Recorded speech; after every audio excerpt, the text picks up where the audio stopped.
Hi there. I'm wading way out of my comfort zone and out of my area of competence to address conversations and debates that I've had with various Israeli friends, including my father, on recent uh, legislation that, if in Israel, that if passed, would severely reduce the power of Israel's independent Supreme Court and judicial system, and potentially even, one could argue, completely remove the separation of powers, making Israel an even more unitary state with all power concentrated in the Knesset, and attacking the principle of separation of powers and attacking a highly, highly respected institution in Israel. I'm very much in line with Tom Friedman expressed it in a leader recently that to take away the independence of the Israeli Supreme Court would remove a key institutional aspect of Israel that has made it so successful over the last 70 years. But the point that I want to make here is not that I'm against the Israeli Knesset and the governing Netanyahu coalition doing this. I'm vehemently against it. I studied law for a couple of years, and I care an enormous amount about having an independent Supreme Court, an independent judiciary, and believe that it will do enormous damage to Israel if this legislation is passed. But I want to make the point that the judicial system has, in a certain way, shot itself in the foot. And while we cannot expect the kinds of people who vote for a populist prime minister to understand these issues, I do expect the Israeli legal system, the Israeli legal profession, people who support the Supreme Court to understand these issues. And I'm going to try and make my points with reference primarily to the American Constitution, which was more carefully thought out than the Israeli Constitution.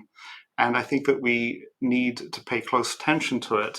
And Israelis need to learn from other legal systems. It comes down to this, and it's really, really important to understand that the law is only powerful to the extent that it has the broad consent of all sections of the population. And if judges engage in judicial overreach, if they exercise powers that powers are not vested to them just because it says so on a piece of paper, the powers they exercise are accepted in a process which is not fully understood even.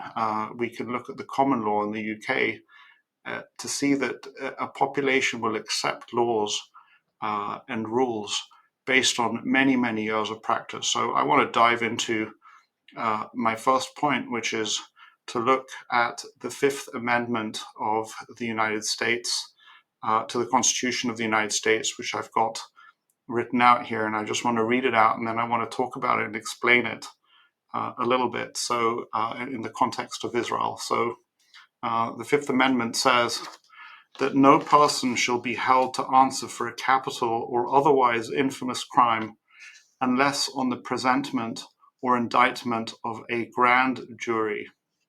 And it continues that what it continues with is not relevant to the point that I want to make, but I want to make the point to all of my Israeli friends that the trials or the cases against Bibi Netanyahu, and I'm just looking at the English Wikipedia page here. So what we have is the Israeli state prosecutor Shai Nitzan recommended to Attorney General Avichai Mandelblit that Netanyahu be indicted. In 2018, Israeli Attorney General Avichai Mandelblit said he would work quickly on the case, but not at the expense of quality decisions and professionalism. In February 2019, the Supreme Court of Israel rejected a motion filed to stall publication of the recommendations, and then Mandelblit announced that he had accepted police recommendations to indict Netanyahu. So there is something from a legal and constitutional perspective very, very, very, very wrong with this. Just to go back to the Fifth Amendment of the US Constitution, the Fifth Amendment says that when you have either a capital crime or an infamous crime, the only people who can indict you, not the Attorney General, not the Director of Public Prosecutions, not the police, and if you note in the Wikipedia article, it mentions their names. It is a jury of your peers, 12 citizens who examine the evidence. The evidence is presented in front of them, and then they decide if a prosecution should go forwards or not. What is utterly key about that is that it should not be individuals, or it should not even be an office that decides on the indictment of anyone. Anyone in the country should know that the indictment came not from the exercise of government power. And the danger from, in any case, against any individual, let alone a sitting or former prime minister, head of state, is that when you have an indictment against an individual, there will always be people, not just the family members, who will see that indictment as unjust. An indictment, a attorney general, a public prosecutor comes and says, I believe that this individual committed a crime and now they need to be brought in front of a court of law. Yes, that person is exercising that power to indict, wearing the dress of the office. They're exercising that power as an office holder. But there will always be people who don't see it that way. There'll be people who see it as an attack on an individual, on their ethnic group, and we can't stop them from seeing that way. So we need to do everything in our power to make sure that if somebody is indicted for a crime, even before the court case is heard, that they can see that the process was fair. And one of the ways that we do that is we do it through a grand jury. The grand jury says, the Attorney General or the Director of Public Prosecution says, he doesn't say, I examined the evidence, as it says here. Mandelblit announced that he had accepted the police recommendations to indict Netanyahu. Who is Mandelblit? He's just one individual. He was never elected. It is inevitable that the supporters of Netanyahu are going to decide that he is biased against them. And whether or not he's biased against them, he can be the most upstanding individual, least biased, all of those things. But this perception of bias is too damaging to the buy-in of the whole population into the legal system. So it is beyond me and astounding why Israel has not created a grand jury system so that people who are indicted of crimes are indicted by a jury of their peers.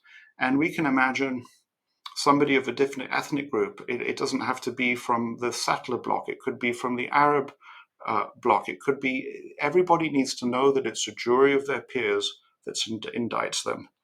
That is even more so the case when it's a sitting office holder, a holder of high office, like the Prime Minister or other high office. So first point, grand jury. It's shocking to me that my friends, people that I know in Israel, family members, don't understand what a grand jury is.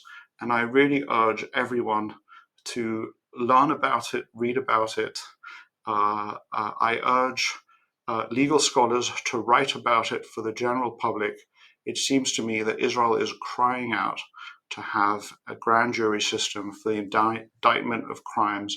If, as a liberal Israeli, you want to build a multicultural society in which everybody has their place, including Arabs, of course, people who identify as Palestinians, all of the different ethnic groups, then you need to build a society in which they can respect the ways in which they're indicted, so that when an Arab is indicted, he can respect that and he can accept that in the same way that as if an Arya Deri is indicted or a member of Shas is indicted, they can understand and respect that it wasn't an individual doing it. So really, really, really important. And I'm kind of taking the time to do my best to explain this because it just seems to me that so many people don't understand that who should understand that.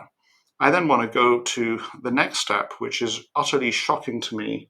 And I'm referencing here, you can see I've printed some things out, an article that is going to come up for me in a second by an Israeli, no, this is an American, Nathan Levin, writing for a Jewish publication, actually, in which he goes to the grand jury point, and then he goes to the next point, which is that in an American setting, not only can you only be indicted by a grand jury, you can only be convicted of a crime by a jury once the crime goes above a certain level of importance. And so what we read in the Netanyahu case is that the case went ahead, and now there are 3 judges who are sitting in judgment of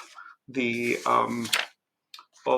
accusations against Netanyahu. And again, I do not doubt the independence and the intelligence and the willingness to hear the case clearly. But why would we have a jury? Why is it that we will only convict somebody of a crime if a jury of their peers decides that they have, beyond all reasonable doubt, committed that crime? And again, nobody doubts the capacity of judges to examine the evidence and reach reasonable conclusions. But what we need to do in a legal system is convince the family members of the indicted, the people who are of the same ethnic group, the people who don't understand the legal system, the people who don't trust the judges, the people who think that the whole system is against them. And those are the people that we need to convince. And one of the ways that we do that is that we tell them it wasn't a judge, it wasn't some guy who went to law school, it wasn't this guy who's a servant of the legal system.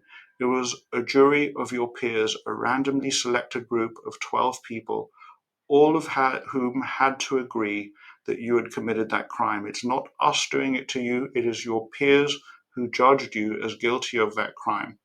So this is a key principle, especially if you want to build a multicultural society, if you want to build a society in which you have people with very, very different backgrounds who are unwilling to trust the system a priori. It is easy for those of us of European Enlightenment descent to say these are judges, they were educated at law school, of course they're going to be unimpeachably neutral and unbiased. We can trust that, but we are not the key people. The key people are primitive people. Those primitive people need to be able to trust the system. And the idea, what is shocking to me is that I want to address Israelis, legal scholars within the legal system, and put this to you straight.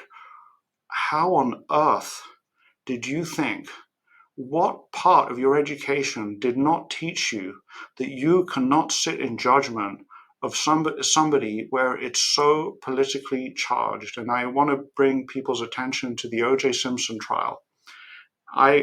From everything that I saw, everything that most people saw, there was no doubt that O.J. Simpson had committed murder of his wife.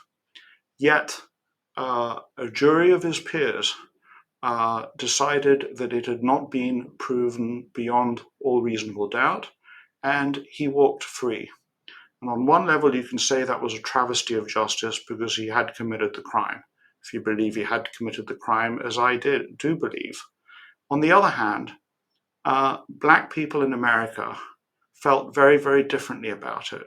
They said, finally, one of ours walks free. We are so often put in front of police officers and accused of crimes who didn't commit, whatever their story is, they saw that the legal system, in their view, worked for them. A famous black man was found innocent, and that may not have created justice in my view, in that small microcosm, but in a broader sense, it meant that black people across the United States got a sense that perhaps they can get a fair shake in the system. And so when you have three judges sitting in judgment or sitting in trial against an accused, in this case, a very, very prominent person, the mixture is just toxic, and anybody in their right mind would say, stop, we need to do this differently. So trial by jury for anyone, let alone a sitting prime minister or a former prime minister. So my last point that I want to go to is now, what do you do when it is a public office holder who has committed a crime?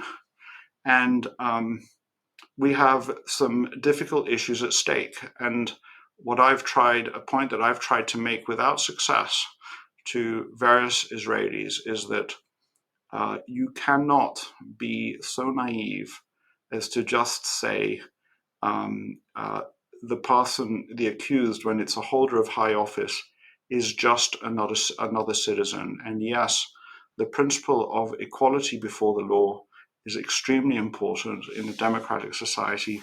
Nobody is above the law. But there is also a principle of the separation of powers. We have three branches of government, and those branches cannot, the issues that come up when they're exercising a power that might infringe on another branch of government's power is extremely delicate and requires careful constitutional thinkers.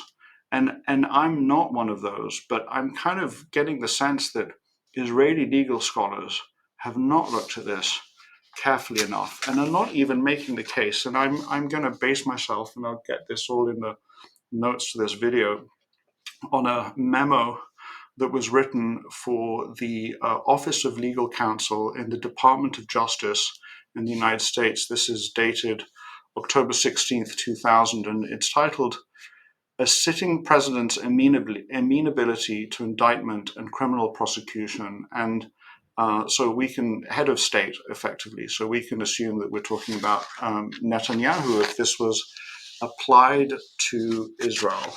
And if I just go to, just briefly going back to the cases against Netanyahu, all of the cases, they're not that he committed petty theft or that he committed an assault or that he committed murder. These are all crimes that are closely associated. He would not have been able to commit them if he had not held the office of head of state. So they relate to bribes, they relate to conversations on legislation. And so they clearly tread into the political realm. And so again, I'm not an expert in the American Constitution or the Israeli Constitution or Israeli legal principles, but there needs to be a balancing of interests. So on the one side, we have that everybody is equal before the law. On the other side, we have a question of whether one branch of government can attack another part of government and get away with it, if you like. And I just want to read some parts that I've underlined. Again, I'm not going to kind of be able to, don't have the education or the skills or the learning to make a clear legal case. But I want to read here from one paragraph on page 230 of this opinion. By virtue of the impact that an adjudication of criminal culpability might have, a criminal proceeding against a president is in some respects necessarily political, in a way that criminal proceedings against other civil officers would not be.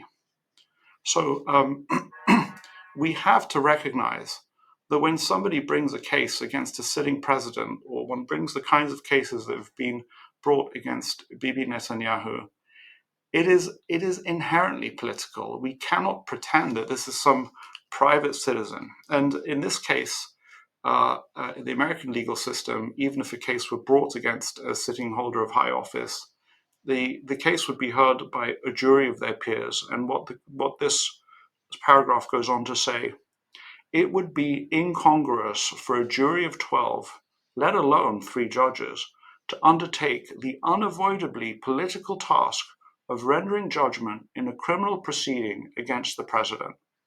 And then it continues and says, surely the House and the Senate, via impeachment, are more appropriate agencies for such a crucial task. So when something is inherently political, what the legal system, I believe, has to do is say, this is inherently political. Yes, there is equality before the law, but to pursue this case is to involve ourselves in politics, and we cannot involve ourselves in politics. Take your fight to the people, take your fight to the Knesset, take your fight to a place which is inherently political. To the extent that a court involves itself in politics, all it does is reduces the broad population's trust in the legal system. And that is a terribly dangerous thing. And it happened in the United States, I believe, when the Supreme Court of the United States found a right for a woman to choose whether or not she wanted to keep her child or not. It waded into politics and diminished drastically the authority of the Supreme Court in the United States. I think it was a huge mistake. And this has got nothing to do with whether one believes in a woman's right to choose or not. It's that who gets to decide that? The Supreme Court does not get to decide that. Again, when you have a case against a sitting head of state, do you want your legal system to get involved? Because just as I explained with a trial by jury, the minute it's political, everybody will see it through a political lens. And no matter what protestations the legal system makes and says this person committed a crime, they're an equal citizen to everybody else, they must be tried in front of the law. Of course, all the opponents of Bibi will agree with that, but all his supporters will not. And suddenly they will see the Supreme Court and the legal system in Israel as their enemy. And we cannot, if you want to build a successful democracy, you cannot, as the legal system, allow for a whole broad section of the population to perceive you as the enemy. It's extremely damaging. I just want to read a couple more underlinings here. The Solicitor General's brief recognized that the president or head of state is not above the law. Of course, he's not above the law, but that he's ultimately accountable for for the misconduct that occurs before, during, and after service to the country. But it also recognized that the president occupies a unique position within the constitutional order.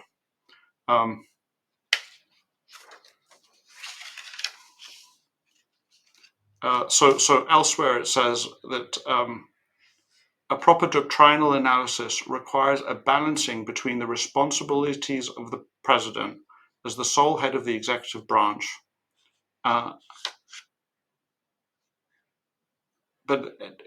then on the other hand, equality before the law. Proper balance supports recognition of a temporary immunity from such criminal processes while the president remains in office.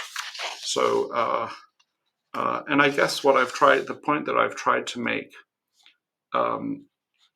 is that the court cannot allow, it is inevitable that opponents of, say, Bibi Netanyahu are going to bring cases against him, are going to try and convince people that he's committed crimes, but the court cannot allow such end runs around the political process.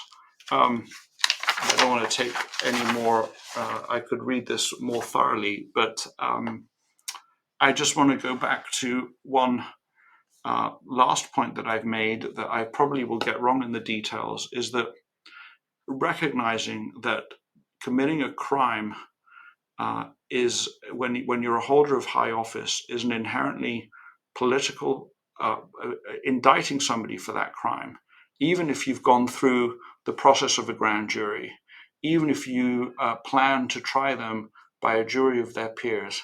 It is an inherently political process. And I didn't find it, but the point that is made elsewhere there is that the election of a president or of a head of state is a uniquely political event in which the overwhelming majority of the voting population participates, and that gives that person a mandate. The idea that such a mandate could be overturned either by 3 judges, as would be the case in Israel, or by a jury of 12 people is incompatible with the way power unfolds in a political system, and it would be highly naive, and it appears to me to have been highly naive of the Israeli judicial system to believe that it could have any legitimacy in allowing such a case to be pursued against a sitting politician. And the provisions that were made in the American Constitution for such cases was to say that that holder of high office can and should be impeached, and so one can hold impeachment proceedings in the House of Representatives, and then the second house, the Senate, can decide to, quote, convict, which means that they get removed from office and cannot hold high office, after which criminal proceedings can proceed, but after they've held office. And in this memorandum, they looked at one of the points that they made was that to pursue criminal proceedings against a holder of high office will interfere, whether you like it or not, practically with their conduct and their ability to exercise their duties in that high office. And therefore, what the legal system has to do is has to say, we cannot pursue this, has to find legal doctrines to say, the correct approach here is to impeach first, and once the person has been removed from office, then we will hear the case, or some kind of system like that. My last point, I abhor and am wholly against the moves by the governing coalition in Israel right now to denude the Supreme Court of its power. But I think that if the Supreme Court and the judicial system and the lawyers in Israel have to take a cold, hard look at their conduct, this didn't come from nowhere. It came because a broad section of the Israeli population that voted this coalition into power perceive that the Supreme Court and the legal system went against their candidate.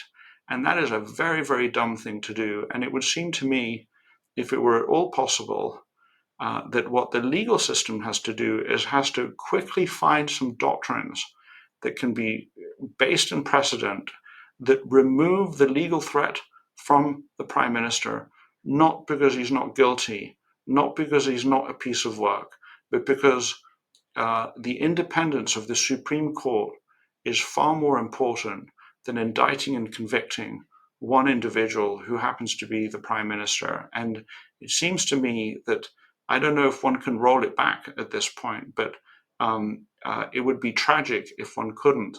The Supreme Court and the judicial system has to stay in its box. And unfortunately, by stepping out of its box, it's invited this kind of retribution and the belief in Israel that it has to be denuded of its powers, which it shouldn't be, but it shouldn't have overstepped its powers in the first place. I hope that's clear. I hope that's helpful. I don't understand enough about Israel, really. There's probably huge holes both in my understanding of Israel and both in my understanding of, in this case, the American legal system. But I hope that, last point, if you're Israeli, if you're a member of the Israeli legal system and you're hearing this, feel free to get back to me. But if you're Israeli and you care about an independent judiciary, Israel needs a system, it seems to me, of a grand jury, absolutely critical. Israelis take pride in the fact that the Supreme Court includes, for example, an Arab member of the Supreme Court. A grand jury that indicts somebody should include a broad section of society. Similarly, it seems to me that for certain kinds of crimes, there has to be trial by jury in Israel. You have it even in the United Kingdom, which is not a diverse country like the United States, but even more necessary in a diverse country like the United States for people to know that they will be tried or they can request trial by a jury of their peers. And thanks for listening.